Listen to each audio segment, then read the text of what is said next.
Lo voy a saludar a un economista para entender un poco de qué estamos hablando después de las noticias de ayer. Está en línea Antonio Aracre. Aracre, ¿cómo le va? Buen día, Carola, Tomás, Sofía, por acá. Carola y amigos, ¿cómo están? ¿Cómo Muy andan? bien, muy bien, muy bien. Gracias por atendernos y por charlar con nosotros temprano, un sábado. Un gusto por ustedes, no por ser temprano ni sábado, pero por ustedes sí. Eso lo hace gustoso, bueno, menos mal que hay algo, aunque sea. Antonio, vamos a arrancar por lo que pasaba ayer. A ver, voy a ir a lo que muchos economistas se debaten por estos días, o se debatieron, o el propio gobierno combatía un poco. ¿Es la decisión de ayer del gobierno admitir el atraso cambiario? No, no, no, porque eso lo vamos a saber a lo largo de la semana o te diría de las próximas 2 o 3 semanas, Ok. en realidad. El gobierno lo que dispuso, la medida más importante de ayer fue la salida del Ujú. cepo, Carola, algo que realmente es muy, a mí me conmociona, no me emociona, me conmociona porque la verdad que es de un coraje y de una actitud, a meses de una elección muy importante para el gobierno, actuar de manera contranatural, para lo que es una clase política tradicional que hubiese hecho lo imprescindible para evitar riesgos, ¿no? Y este hombre nuevamente nos sorprende haciendo algo que es lo que tiene que hacer, primero porque lo prometió y segundo porque lo necesita el país, Ujú. a pesar de que eso le puede generar algún problema, porque tal vez la inflación se desbande un poco un par de meses, Claro. dependiendo justamente lo que el mercado decida que vaya a pasar con el dólar en las próximas 2 o 3 semanas e Cuando, incluso en los próximos 2 o 3 meses. sí, cuando decís se desbande la inflación, que es un poco lo que todos pensábamos anoche, es mantenerse en los niveles en los que vimos ayer, 3,7 del mes de marzo, o te referís a un desbande como los que vivimos en los últimos años, el último año sobre todo de gestión de Alberto Fernández, que teníamos 12 mensual?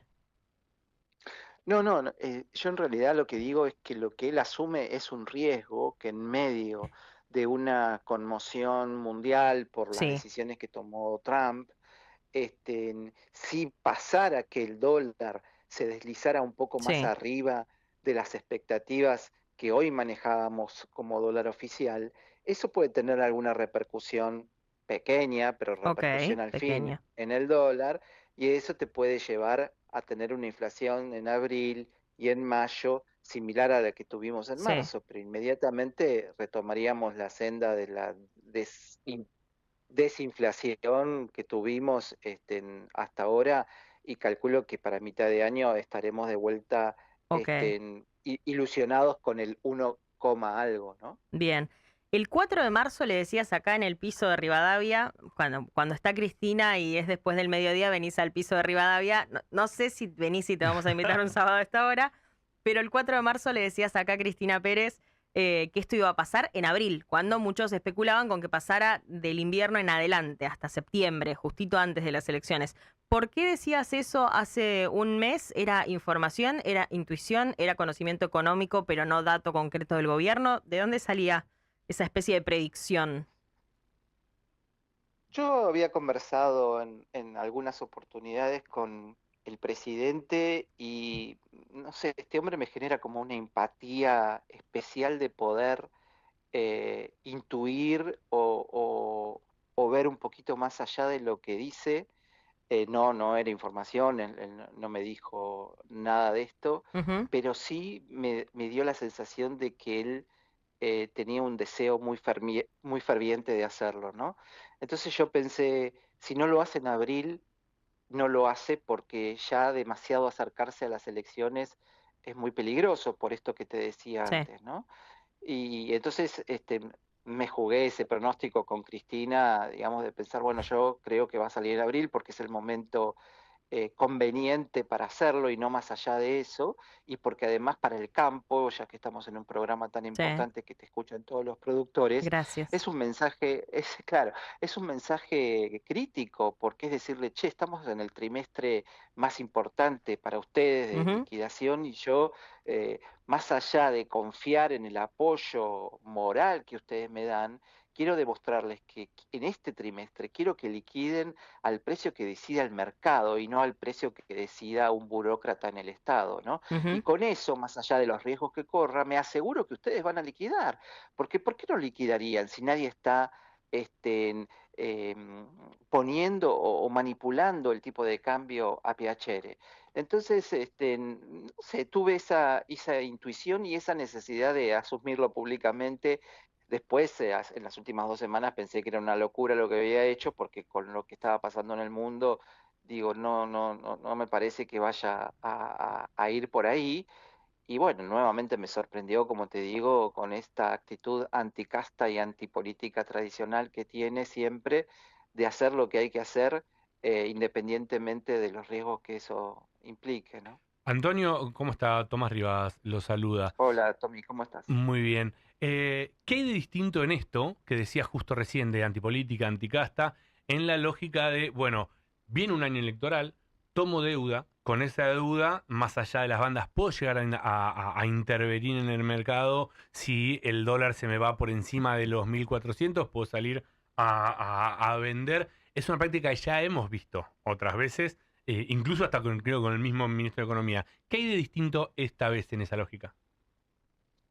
Bueno, hay muchas cosas. La primera y principal es que en esta oportunidad no estamos yendo al FMI porque no nos alcanza la plata para llegar a fin de mes, porque tenemos un déficit fiscal importante y no nos presta ya nadie en el mundo y entonces vamos al FMI para poder pagar los sueldos.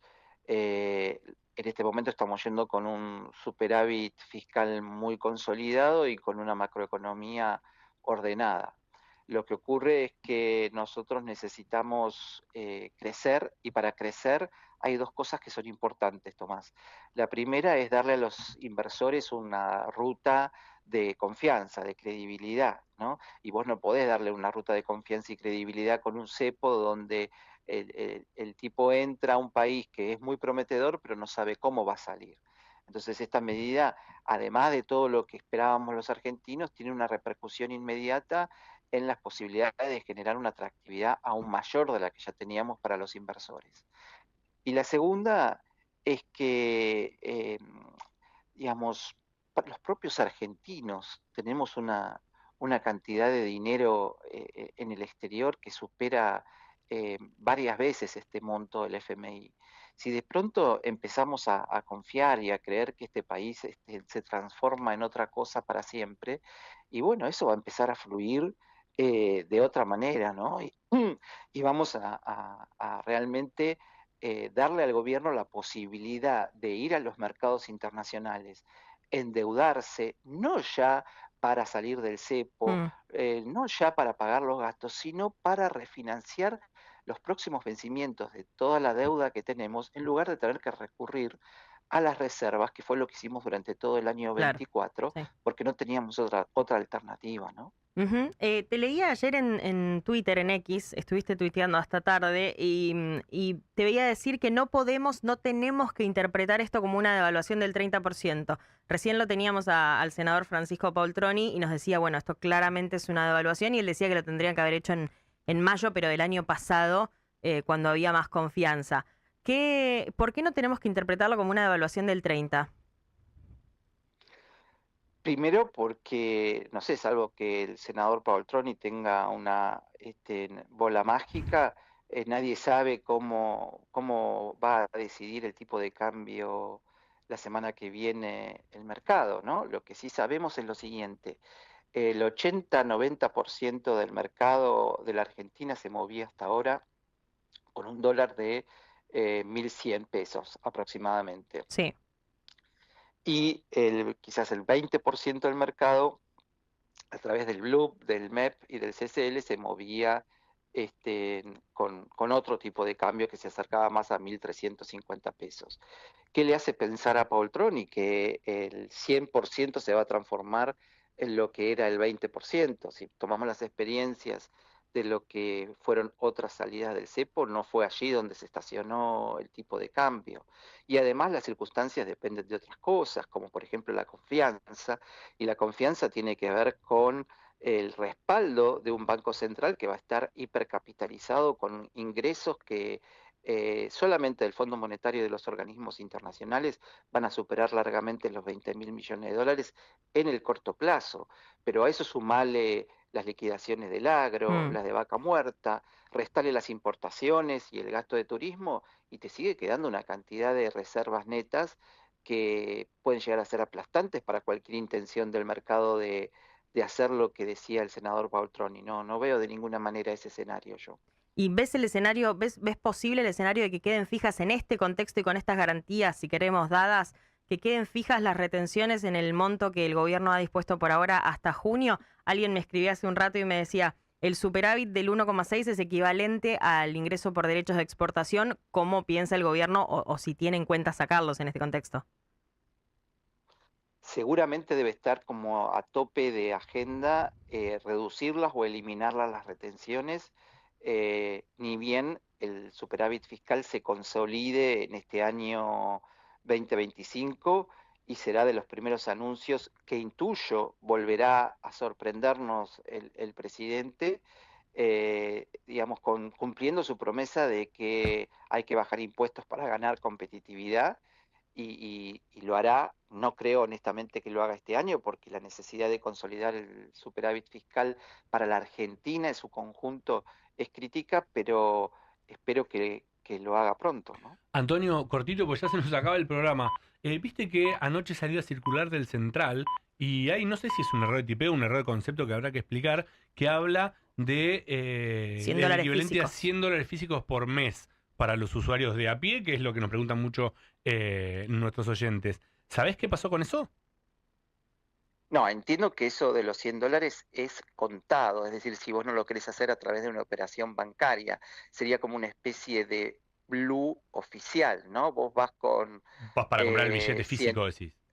físico, pero además de físico, digamos, en una operación símil negra, digamos, que no es bancaria, ¿no? O sea, vas a una Claro. ventanilla del banco, pero vas con dinero cash. Entonces, esa sería la operación, pero no hay ningún límite para personas físicas que quieran hacerlo bancarizadamente. Gracias, Antonio, por la charla. Muchísimas gracias.